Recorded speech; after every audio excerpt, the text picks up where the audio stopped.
Hello বন্ধুরা, কেমন আছেন? আশা করি ভালো আছেন। আজকে আবার নতুন দিনের রেসিপি নিয়ে আসলাম। এটা ডাটা আজকে রান্না করব মাছ দিয়ে, ডাটা আলু দিয়ে।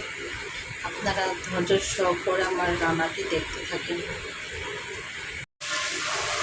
হ্যালো বন্ধুরা, এটা কষানো হচ্ছে আলু, এটা ডাটা, এটা মাছ ভাজের রেসিপি।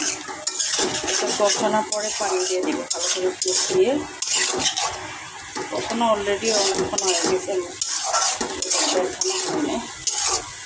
এখানে এখানে হচ্ছে পানিতে দিয়ে দিব বলতে, তো ডাটা দিয়ে দিতে হবে। ডাটা দিয়ে ভালো করে কষিয়ে নেব। তারপর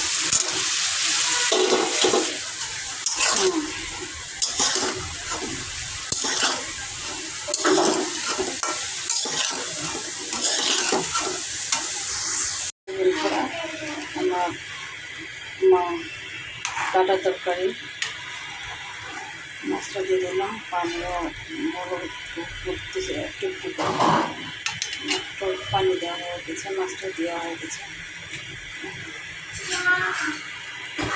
আমার তরকারি ডাটা টমেটো আলু মাছ দিয়ে রান্না। আর রান্না করবো হচ্ছে ভেন্ডি বাজি করবো। রান্না হয়ে গেছে।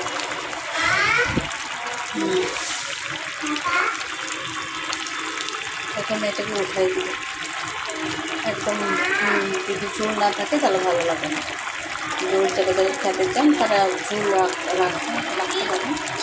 আমি একটু ঝোল বেশি খাই তরকারিতে, প্রত্যেকটা তরকারির মধ্যে আমার ঝোল একটু বেশি খাই। ঘন ঝোল আমি খেতে পারি না, তো এই একটু ঝোলটা আমি পাতলা ঝোল করে, যে কোনো সবজি তরকারি বলেন, মাংসে বলেন, প্রত্যেকটা তরকারির মধ্যে আমি ঝোল রাখি। সবাইকে ধন্যবাদ, ভালো থাকবেন।